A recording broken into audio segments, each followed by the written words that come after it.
Thank you, Cindy, and thank you to all the listeners. You are listening to The Financial Promise. I say 30 Minutes of Power with Jason Fields. You can reach us at www.thefinancialpromise.com. And like always, if there's anything you'd like to hear, you can reach out to us, call us, email us. We'd love to hear from you. Before we get started with my sister, the special guest, business extraordinaire, political guru. A lot of you do not know, me and her have been riding or dying for about, ever. Man, it seems so long, in politics and business. Just so before we get that, let us pay some bills and have to thank our sponsors, techwisetraining.com. You can reach them at techwisetrain.com. We do IT training. We're looking at CNC training, and we're looking at financial entry-level financial services, career training. So follow us at www.techwise.com.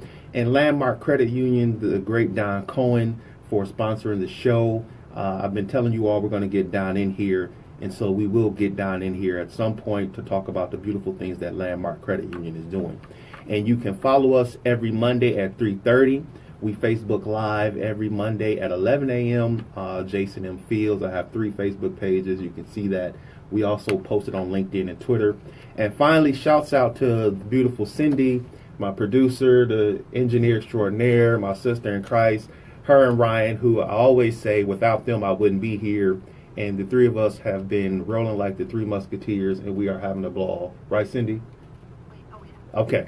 So today's guest, most of you know I don't do the reading of the bios because most of the time these are my friends, and I love showcasing my friends, particularly when I think they're smarter than me. Stephanie Dina Findley. So let me see if I got this right. You still working on a PhD? I'm on hiatus. Okay, PhD, taking a break, but a businesswoman as long as I could remember, Midwest Construction. Correct. And you just launched a fashion online shopping store. Mm-hmm. And political activists. For those of you who don't know, you will see Stephanie around whenever there are major political issues going on. In fact, you taking off from here, going to meet with a friend of ours, Malin Mitchell, who was announcing his run for governor. Cool guy, smart guy.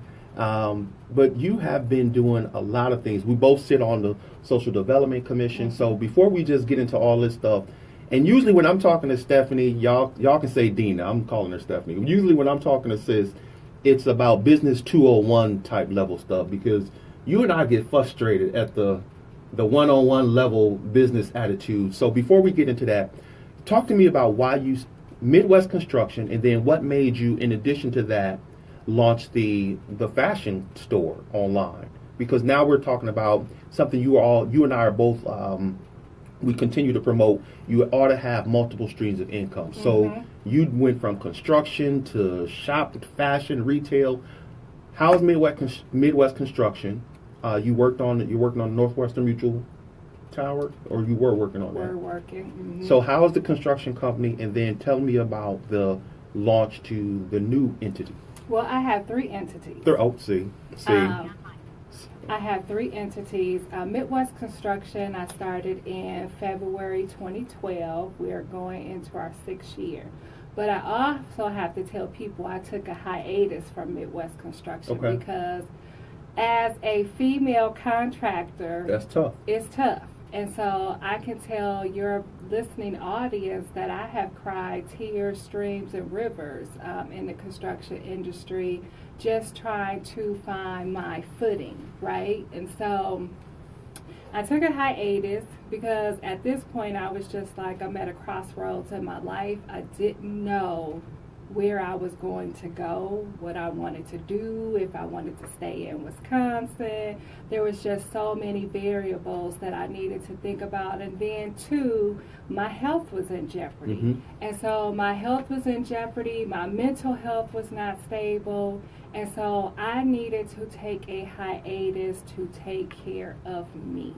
Now, a lot of people don't. I think a lot of times, and I talk about this a lot, people say they want to be in business, they get into business until the work starts. Mm-hmm. And you entered into construction, mm-hmm. which is, quite honestly, a male-dominated arena, both economically and politically. Mm-hmm.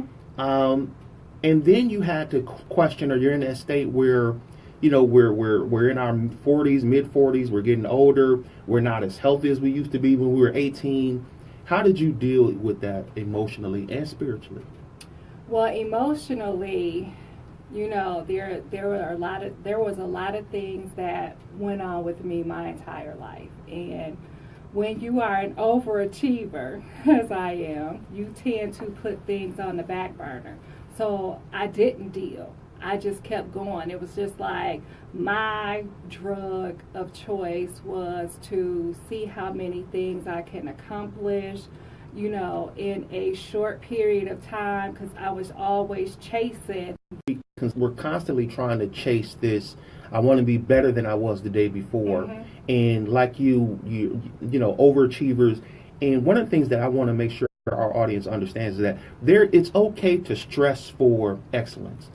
But it gets to a point where you have to remember to take time out for yourself, both physically, mentally, spiritually, because in your effort to consistently try to knock it out the park, you could end up hurting yourself in a lot of number of ways. Absolutely. And so there were a number of unhealthy things that had transpired in my life.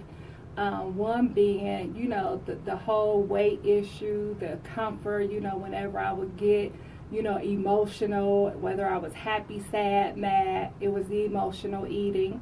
And then I'm still emotionally eating. I mean, we find ways to cope, right? And so in 2015, I said enough is enough. I did a year of therapy to try to get my mental together. I started to work out. I started to change the way I eat. And so I started to notice some things about myself, like my anxiety. My anxiety was at a heightened alert. And I used to have panic attacks really bad, and I thought I was having heart attacks. And so for me, it was just the overwhelming stress, the unhealthy behavior, the lifestyle that really needed a change. And so I needed to take that hiatus, Jason. I needed to work on me physically, mentally, and spiritually. Now, here's what I like because I'm looking at your story and I'm listening to it. And I'm listening to, and I hope our listening audience and the people viewing this on Facebook Live get this, that you took time out to evaluate where you were. Mm-hmm. And out of that pain, I would imagine, just knowing you and seeing you, out of that, you birthed the new venture. Yes. And I looked at plus size women, and so me and Tosh were sitting at home and we were looking at a lot of things that you post. Mm-hmm. And we're going, those are some nice outfits. We just thought you were posting beautiful pictures of people. We didn't know you owned this stuff. So you took that frustration and your physical and mental and emotional, spiritual life and turned it into another business venture that now you're working on. And to help, I would imagine, to help other people who may be in the same predicament. But you specifically chose that kind of business in that market. Why? Well, I chose that kind of business for one. I dropped 100 pounds. Tell everybody what the business is and where they can reach you. And so the business is Diva World Fashions, and it's www.divaworldfashions.com. And because I dropped 100 pounds, I have to begin to piece together a wardrobe, right? Okay. And so I started looking like, okay, where do I go to get, you know, quality clothes and where I can still look, you know, divalicious. Divalicious. Divalicious. And so I was like, you know what, if I'm not the only person who is probably having the same issue, because I looked at other places and sometimes the prices was not where I wanted them to be in order for me to shop there. Why not you do something? Why not you provide some quality apparel for women of all sizes so that they can, you know, come on your site, get what they need, and not have to spend a whole lot of money. So you took out of that pain birth this new, the new business, the new entity. Mm-hmm. And one of the things that I want to talk about a lot is because I think most people don't understand that out of your pain and out of the things that God allows you to go through, there's a light at the end of the tunnel. That there's an ultimate reason as to why you're going through that, and you turn that into a testimony and a business, something that you love to do, something that's giving back. And I don't think it's anything wrong with being paid or compensated for it.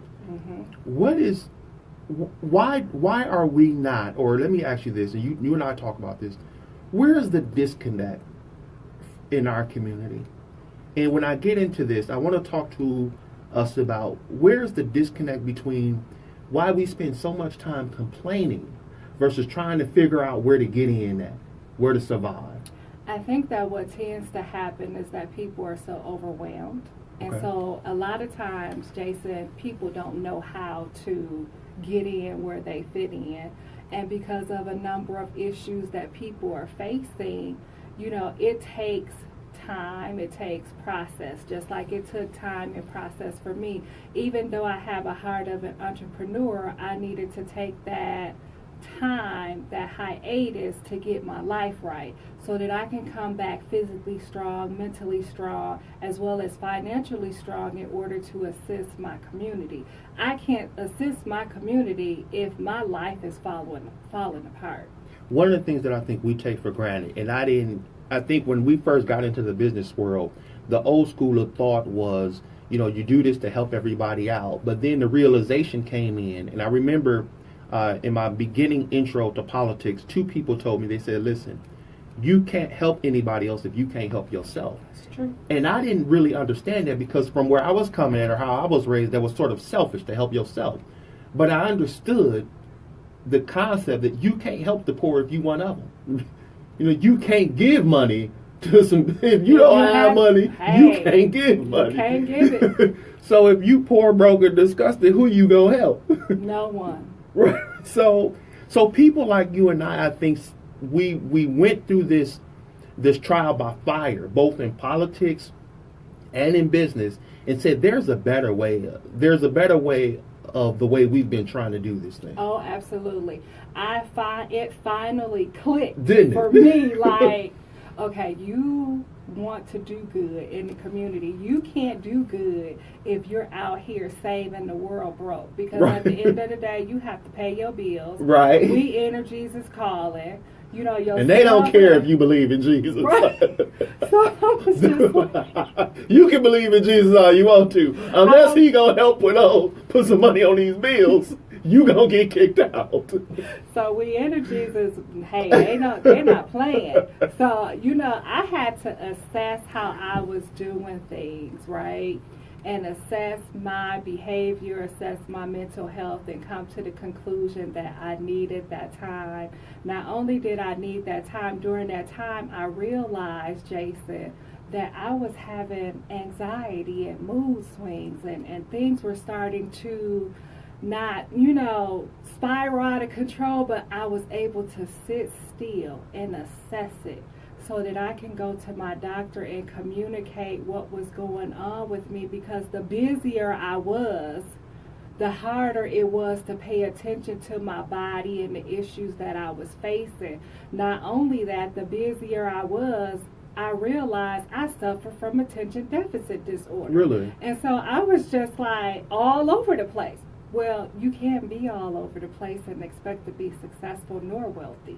So because that's a good point, that you cannot be all over the place and expect to be successful or wealthy, or to expect to be effective. And a lot of times I think people mistake being busy for being effective. Right. And that is a misnomer, if ever. We do that in politics, and I usually don't get into a lot of politics, but because of me and your background and our coming up, in politics, we see that a lot. We exchange people being busy for being effective. Right. And then when these people get into offices or when they get into places, we feel like, hey, what's going on? What's going on? They're not effective. We thought they were effective because they were everywhere. They were always in front of a microphone or a camera. But when they got into office, the reality set in. Oh, wait a minute. It's a different ball game. It's a different ball game. So for me, it was all about how do you learn to negotiate and compromise on some of the business deals that you participate in? And I began to really think over this stuff and come up with a strategy. And so I met with my doctor in January, told her about the anxiety and the mood stuff, and she gave me a little something, a pill. It's Buspirone, and it helps with my anxiety. I can tell the difference. Mm-hmm. I can tell the difference in my calmness and my mood at this moment, that it's working for me. And then the stress began to leave and the weight started to really come off. It was just like the trigger of the anxiety and everything was impacting my weight. What do you think the anxiety was from? I mean, what do you think? Years of just trying to make it and survive, and just raise the beautiful daughter, mm-hmm. Who I believe is looking on Facebook Live. Graduated with good grades. She was smart. The baby was smart. And so let me ask you this, because I think from out of that experience, and you and I both share how we've turned the negatives into positives mm-hmm. for us.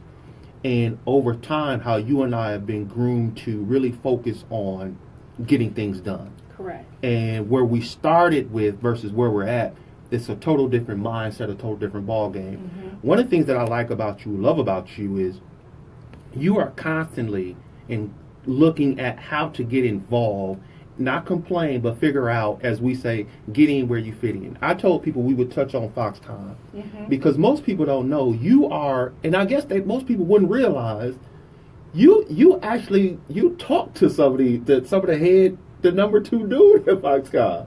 Number 2, number 3. And I think as an African American businesswoman, how important is it to tell our community, look, there's a time for us to have issues. Moan and groan. It's a time for us to moan and groan.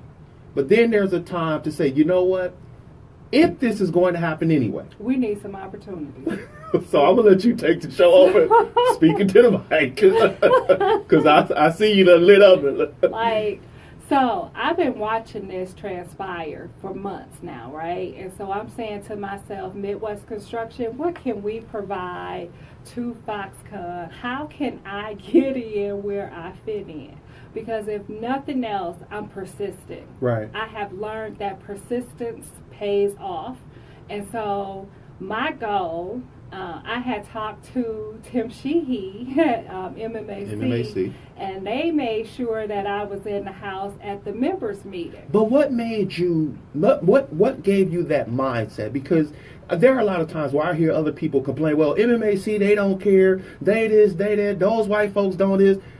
You know what? At some point, when you want to be involved, you're going to get involved. You got to get involved. But you have to be strategic. People say, well, I don't see you here and there. No, my strategy is I need to be in the room with the people with the money.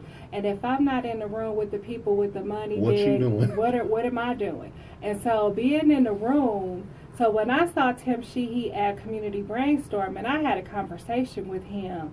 And Tim said, Stephanie, email me. Do you have my contact? Yep, I sure do. I emailed him that Monday morning after that Saturday. I ended up in a VIP section at the members meeting. Not only in the VIP section, but ended up bumping smack into Dr. Wu, the number 2 person for Foxconn at the event, had an exchange with him. I asked him, I said, Dr. Wu, I said, I need your picture. Can we get a picture? I want people to know. Right, I'm rolling with you. We connected. And he was like, oh, yeah, sure. So Quincy, who is the number 3, took the picture. I don't even know Quincy, and I'm supposed to be in the game. I don't even know who Quincy is. So, ended up doing it that way, but just making sure that wherever I need to be, I am strategically positioning my companies to be there. And so what I like about that is the persistence, mm-hmm. the faith. And I think what happens a lot of times is right before a person's breakthrough, they give up. Mm-hmm. God didn't just put any of us here to give up. And so right before the breakthrough come, you threw in the towel when you were on your way. It took a little hard work, But you made up from the start from the onset. I'm going to insert myself and figure out how I can help my community and get involved in this. I'm not going to sit around and complain and watch things happen. How do we instill that mindset into more of our business owners, our community? I often tell people to, no matter what happens, get up. You have to get up. You have to put one foot in front of the other, and you have to have touch points. And when I talk about touch points, I'm talking about people who actually have money, who will support you at any given time. You could pick up the phone and call and say, this is an issue that I'm having. Can you help me? I am not above asking for help these days. You know, before it was all about pride. You know, pride will keep you broke, yes, and it you will be dead. And so for me, it's just like picking up the phone, asking for help, telling people exactly what I need in order to get to that next level. Yes, I took a hiatus when I had built the $2.5 million construction firm.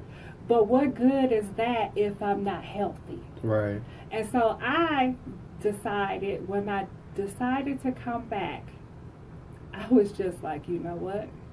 This is where you are. You are so much more prepared. They don't even know that you are prepared to come in and make X amount of millions and millions of dollars in the construction industry. But I started DivaWorldFashions.com because I want to work smart. I don't want to work hard my entire life, Jason. I wanted something that could actually, you know, make money while I'm sleeping. That's the and phrase. So for me, it was just like, here's a great tool, here's a great product, you know, let me promote it.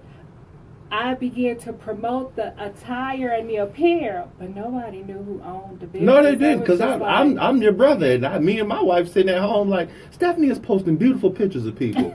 We had no idea this was your... And Tasha told me, she said, Jason, you know she owned this. What? I'm a killer, because she ain't said nothing to me. Yes. But I love that, because I think what it is for me, it is continuing to try to put people who, through adversity, through pains and trials, have said enough is enough. Mm-hmm. Take inventory, spend some time with God, reevaluate where you at, come out with the strategy, and come back stronger. And that's what you did. That's what I did. And when I came out, I actually launched DivaWorldFashions.com and the Findley Foundation Incorporated simultaneously. You know, I'm not talking to you because I didn't know a foundation too. You know what? All right. I don't like you right now. How you have all this stuff and ain't saying nothing to nobody? Because I'm steady moving. That's steady moving. See, me and Sis can talk about this kind of stuff all the time. And so, even, you know, the foundation serves the purpose. It is a counter to the construction company, and it focuses arts, education, and entrepreneurship. And so for me, it's just like those programs that Midwest Construction wants to support will come through the Findley Foundation. We're going to do a show on why it's important, because I own the foundation. We're going to do a show on why that's important and how that's a brilliant business move. I want to thank you, Stephanie. You all can see her as Dina Findley on Facebook. Let everybody know the Diva Fashions and where they can reach you. And you all make sure you go to it. Beautiful clothing, beautiful fashion line, and affordable. So Midwest Construction is MidwestConstructionUSA.com, and for my Diva apparel fashion store, it is www.DivaWorldFashions.com.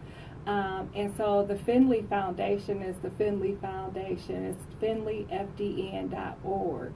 And so I can be reached via my cell phone, 414-416-0118, 414-416-0118. And again, that is www.DivaWorldFashions.com. Thank you, sis. Love you. And we are concluding today's show. It was a great show again. We're going to be doing some other shows, but I want to thank you all for listening. Facebook family for watching live. You've been listening to The Financial Promise on Joy 1340 AM, 98.7 FM. You can listen to us every Monday at 3:30. And you can follow me at www.thefinancialpromise.com. We will be doing another financial class coming up. Thank you, sis, for coming to How to Invest Like Warren Buffett. We had a lot of fun, and we look to seeing you guys again next Monday. Thank you. Beautiful show. Oh.